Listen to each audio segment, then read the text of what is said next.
kijamii, masuala ya kisiasa na masuala ya michezo katika ndani ya Duty Media, na mimi naitwa Osod. Leo bwana nina mzee wa Kilinge na kuna mambo fulani tunajua kwamba mzee wa Kilinge ni mdau wa sport, lakini kuna masuala ya kijamii nataka nizungumze naye mawili matatu, hasa ninataka kusikia nini anatoa mchango gani katika swala hili. Hivi karibuni APM alisimama madhabahuni na kuzungumza kwamba yeye sio muumini wa siku za mwisho, maana hakuna siku za mwisho. Siku za mwisho ni zile tu pale utakapokuwa umefariki. Kuna mzee wa Kilinge, je, na naamini yeye ni Muislamu, anafahamu dini na tunafahamu kabisa kwamba mafundisho ya dini kwamba kuna siku za mwisho, na hasa ukiangalia katika dini za Kiislamu na pia dini za Kikristo tunaamini kwamba kuna siku za mwisho, ukifa unasubiria kuhesabiwa mema au mabaya kupata hukumu. Mzee wa Kilinge leo niko naye, ananiambiaje kuhusiana na wazo la au maneno ya APM. Mzee wa Kilinge, habari yako? Bwana, mshukuru Mwenyezi Mungu mwingi wa rehema, alhamdulillah ila bil alamin. Leta habari ndugu yangu. Mzee wa Kilinge bwana, leo tena tuko kwako bwana. Kuna swala moja la kwanza, wewe unaamini nini kuhusu siku za mwisho? Siku za mwisho? Kwanza naamini siku za mwisho ambapo kwamba mwanadamu kwanza uweze kupata siku ya mwisho pasipo kupata siku ambayo kuzaliwa. Ndio. Sawa.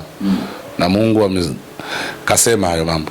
Au mtume wetu Muhammad sallallahu alaihi wasallam amesema. Sawa. Ndio. Kwa maana hiyo unazaliwa kwanza. Ukishozaliwa lazima utarudi tena.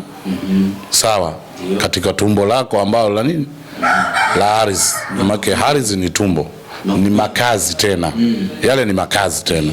Baada hapo ndo kuna siku za mwisho za kuendelea tena kuishi. Kuna kufufuka tena. Kwa maana yake ukisharudi katika tumbo la ardhi bado kuna kufufuka tena siku za mwisho. Sasa yani hizo ndo siku za mwisho unaendelea kuishi sasa huko mwisho.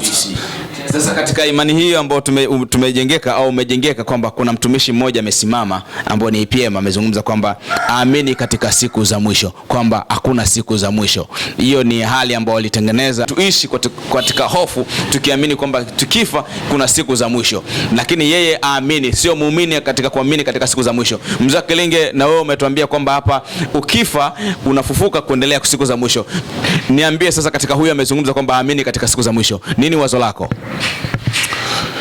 Unajua shetani sio mpaka umuone. Shetani anaweza kama maneno tu. Yaani shetani usitegemee mpaka umuone. Hata APM anaweza ka shetani. Mzee wa Kilinge unachanganya. Sio na kuchanganya, mimi nakueleza ukweli shehe. Yaani shetani watu wengi wanajiuliza kitu fulani mbona tukioni? Mbona haonekani? Hata APM huyu anaweza ka shetani, lakini watu hawajajua tu. Shetani ni maneno na vitendo. Usimuone mtu kaka kwenye madhabahu au kaka sehemu fulani ya ibada sijui kitu gani, anaweza kawa shetani kwa muda wote ule mpaka kumaliza kwake umri wa kuishi duniani hapa, akaenda katika makazi mengine, anaweza kaendelea kuwa na shetani vile vile. Hata APM huyu usimuone kaka kwenye madhabahu anaweza kawa shetani. Shetani ni maneno. Hata shetani unaposikia kwamba shetani hakuwa kusema jambo lingine, yani aliongea maneno ya kumkirisha Mwenyezi Mungu. Ni maneno. Na ndio maana Mwenyezi Mungu au mtume wetu sisi Muhammad sallallahu alaihi wasallam anasema hivi, chunga ndimi yako. Kama una la kuongea, heri bora ukae kimya. Hiyo sio unaelewa vizuri? Yani kama una la kuongea, heri ukae kimya. Kwa sababu ukiruhusu lolote lile wewe, yani uwe mtaalamu sana kuongea, na wakati chunga unaweza ikatoka maneno ya kebe, yanaweza katoka maneno ya hovyo. Na ndio maana hata mkisuluhishana wazee nini wanaweza kukuambia usipende sana kuongea hovyo mbele za watu au wakubwa au nini, kwa sababu wanakuambia vile unaweza kutoa maneno ya hovyo ya kukebe kitu. Ndio sawa sawa yule anahubiri, si ndio? Anakaa pale anahubiri, si ndio? Kwanza eleweki yule anahubiri dini gani? Lakini si Mkristo yule. Wewe unamuelewa yule anahubiri Kristo? APM unamuelewa kwamba anahubiri Kristo? Ana waumini wengi. Anawaingiza mkenge watu, anachukua Waislamu kwa anaingiza mkenge, anachukua Wakristo anaingiza mkenge. Haeleweki dini gani? Anachukua maneno ya Kiislamu anaenda nayo kuhutubia mule. Anachukua maneno ya Kristo anakuja kuhutubia huku. Yaani haeleweki. Ndio maana kuambia shetani hizi zama hizi kweli za mwisho uche. Watu kama wale watakuwepo tu na anaanza kuja kwa mfululizo. Nakuuliza wewe, kwa umri wako ulioanza kuzaliwa, haya mambo kama haya yalikuwepo? Yaani umri wako tu ni mdogo. Yalikuwepo haya mambo? Hakuwepo. Kwa sababu gani? Kila siku zinavyozidi kuja kila mtu ana kanisa lake. Nakuuliza wewe, kila siku zinavyozidi kwenda kila mtu ana kanisa lake, kwa sababu gani? Na kote ile nyumba ya ibada. Na kila mtu anakutana na msikiti wake, kwa sababu gani? Na kote nyumba zile za ibada. Sasa mimi nataka nikuambie jambo moja ujue. Sasa hivi kuna vitu vingi vitazaliwa, na hivi vyote Mwenyezi Mungu kasema pamoja na mtume. Hizi zama zote hakuna kinachofanyika sasa hivi kuonekana yani hajakisema mitume yetu kwamba ni kigeni, hakuna. Nakupa hadithi moja shehe. Mimi sina elimu hiyo. Umeelewa? Lakini moja naokota. Ndio. Nakupa hadithi moja. Mtume Muhammad sallallahu alaihi wasallam walikuwa kwenye msafara. Umeelewa vizuri? Na maswahaba kitu kama hiko. Ule msafara alishuka mtu mmoja. Umeelewa? Walifika sehemu akapata haja ya choo. Ikabidi wampeleke wapi? Uwani. Walipompeleka uwani, akaenda yule akakuta kuna mwiko. Umeelewa? Huko anapikia nyama halali, huko anakuja na korogea nyama tena ya nguruwe. Anarudi tena na korogea huku. Anarudi tena na korogea huku tena. Anakorogea kitu halali na kichafu anaweka pamoja. Sio ndio vizuri? Yule alishangaa akaja akamuuliza mtume.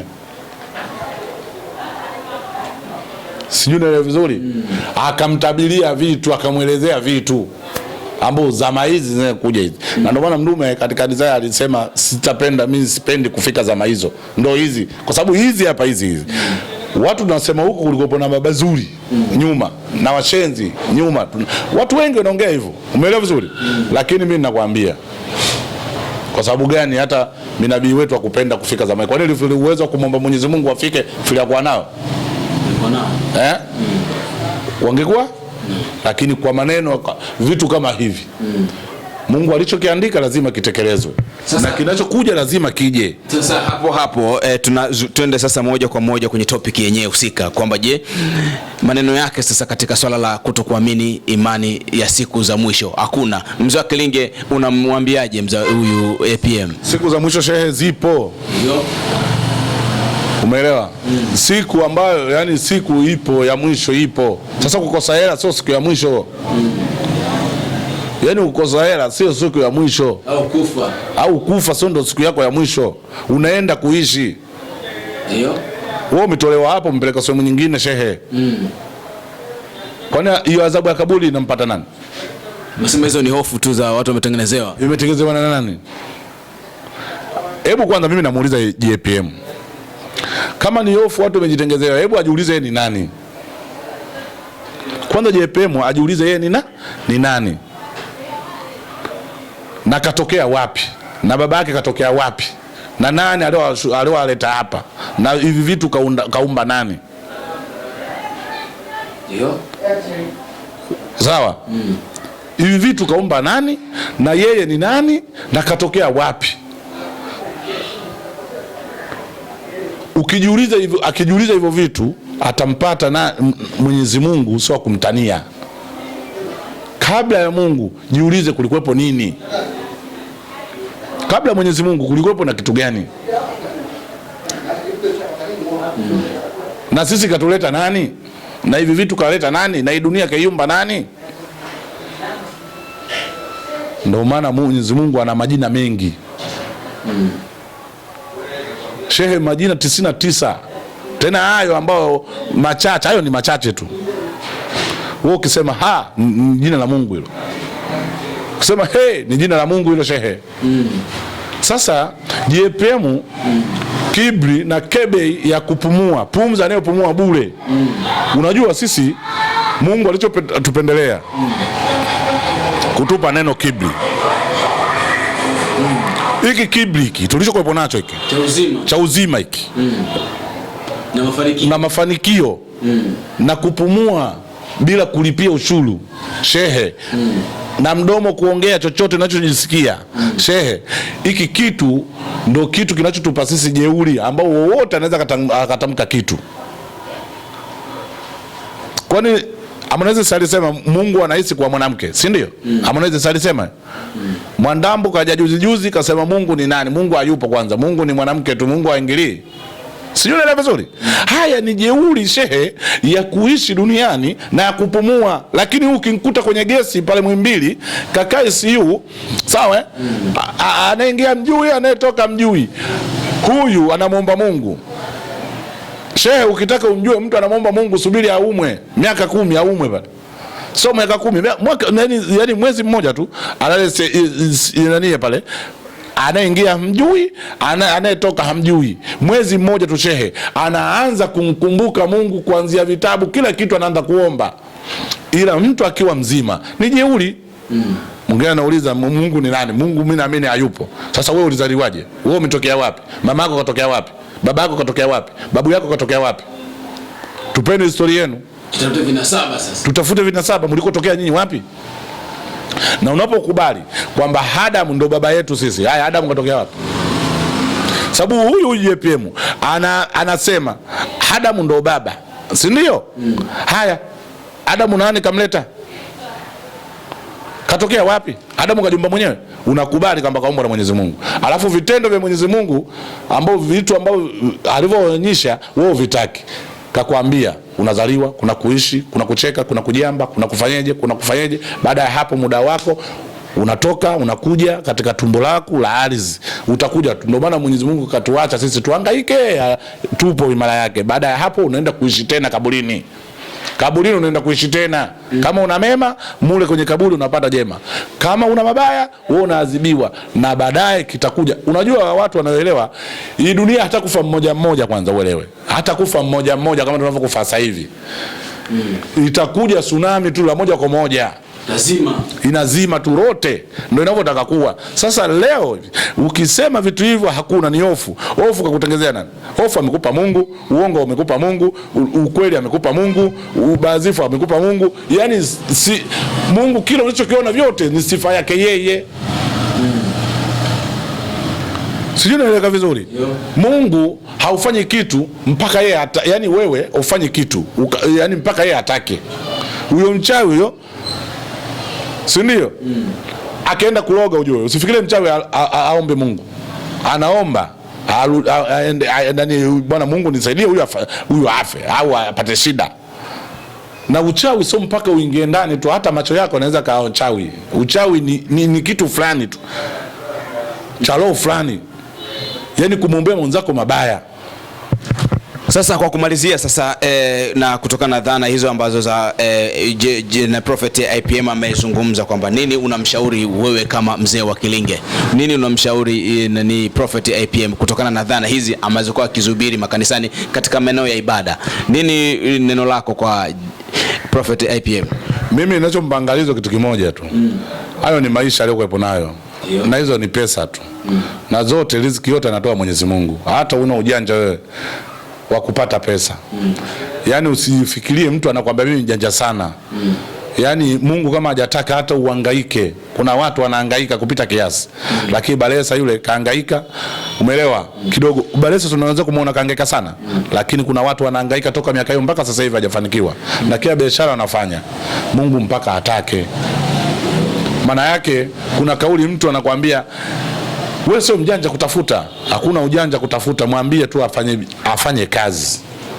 Yani mwanadamu mwambie afanye nini? Afanye kazi. Sio kusema kuna ujanja kwenye kutafuta. Kuna watu wamekaa tu kazi yao ni waongo tu, lakini hela unazoingiza kupita wewe unebeba zege. Kuna watu wamekaa kazi yao ni kugonganisha nyaya tu za huku na huku, kuomba mabosi tu, lakini hela anazoingiza huyu kuliko wewe une survive hapa, unatoka hapa unaenda Kongo, kuna vita, unapeleka mzigo kwenye gari. Sijui na vizuri. Sasa hili neno hili ndio maana Mungu kaficha. Kaweka JPM ana ujeuri wa kipato. JPM unajua ili ufanikiwe sasa hivi watu wameshojiweka lazima wantukane Mungu. Yaani kuna watu hawa Mungu wajaanza kuntukana leo, kulikuwa na Abu Jahali. Hawa ni wafuasi wa Ibilisi na Shetani. Wewe unaweza kumuona ni mafuasi ambao waliovaa ngozi ya kondoo, kumbe ni chui. Ndani yake ni hao kina JPM wapo, Mungu kawasema. Abu Jahali shehe ni mjomba wa Mtume, ndugu yake. Yaani ndugu yake damu yake, lakini ilikuwa mkubali Mtume na maneno ya Mungu, na mpaka aliunda watu wamuue, yaani wafanye, akaunda na yeye mwenyewe kutaka kumuua, kuchimbia shimo kubwa. Mwisho wa siku kaingia mwenyewe lile shimo. Huyo kamuomba tena Mtume aje amokoe. Sijui unaelewa vizuri? Maana yake ni watu hao wapo waliojificha kwenye dini, kumbe washenzi. Unajua watu wanafikiria kila dogo hapo kwenye dini mle ni mtu ambayo ndo, yani kwamba ni mtu mcha Mungu. Ucha Mungu umejificha shehe. Ucha Mungu ni daraja lingine. Ucha Mungu ni kitu kingine. Ufanye ibada ndiyo Mungu akakwambia, lakini neno ucha Mungu hili ni neno zito. Kwa sababu ndio maana wamepewa honyo watu wanejua dini. Kwa sababu gani wamepewa sana honyo kupita kiasi? Wamepewa sana honyo na Mwenyezi Mungu pamoja na Mtume. Angalizo kubwa wamepewa wao, wameshukia. Zima kubwa wamebeba wao. Zima kubwa wamebeba wao, kwa sababu wao ndio watu ambao wanaelewa, wamesoma, lazima maamuma wafanye wafuate, wasikilize.